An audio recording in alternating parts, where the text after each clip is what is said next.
Born bad. Most likely, I will go to hell, and most likely I deserve to be there. My mother says I was born on an evil day and prays for me. Lucy and Rachel pray too, for ourselves and for each other, because of what we did to Aunt Lupe. Her name was Guadalupe, and she was pretty like my mother, dark, good to look at, in her Joan Crawford dress and swimmer's legs. Aunt Lupe of the photographs. But I knew her sick from the disease that would not go, her legs bunched under the yellow sheets, the bones gone limp as worms. The yellow pillow, the yellow smell, the bottles and spoons, her head thrown back like a thirsty lady. My aunt, the swimmer. Hard to imagine her legs once strong, the bones hard and parting water, clean, sharp strokes not bent and wrinkled like a baby, not drowning under the sticky yellow light, second floor, rear apartment, the naked light bulb, the high ceilings, the light bulb always burning. I don't know who decides who deserves to go bad. There was no evil in her birth, no wicked curse. One day, I believe she was swimming, and the next day, she was sick. It might have been the day that gray photograph was taken. It might have been the day she was holding Cousin Tachi and baby Frank. It might have been the moment she pointed to the camera for the kids to look, and they wouldn't. Maybe the sky didn't look the day she fell down. Maybe God was busy. It could be true she didn't dive right one day and hurt her spine. Or maybe the story that she fell very hard from a high step stool like Tachi said is true. But I think diseases have no eyes. They pick with a dizzy finger anyone, just anyone.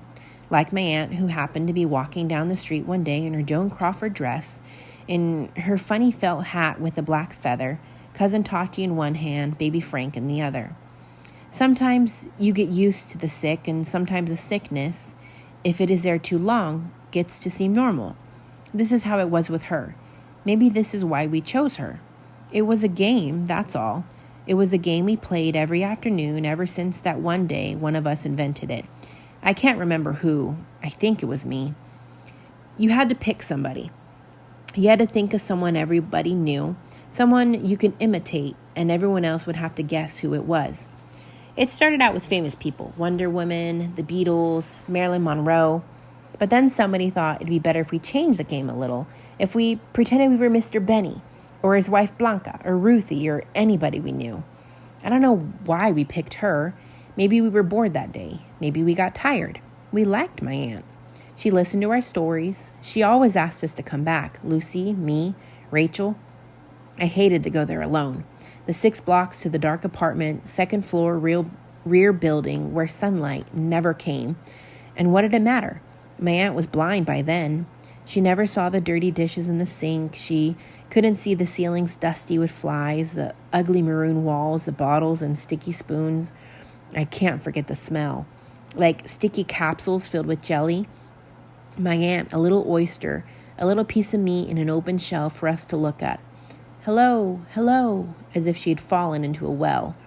I took my library books to her house. I read her stories. I liked the book, The Water Babies. She liked it too.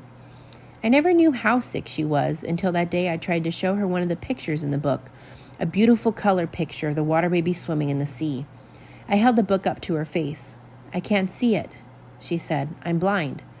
And then I was ashamed. She listened to every book, every poem I read her. One day I read her one of my own. I came very close. I whispered it into the pillow. I want to be like the waves on the sea, like the clouds in the wind, but I am me. One day I'll jump out of my skin. I'll shake the sky like 100 violins. That's nice. That's very good, she said in her tired voice.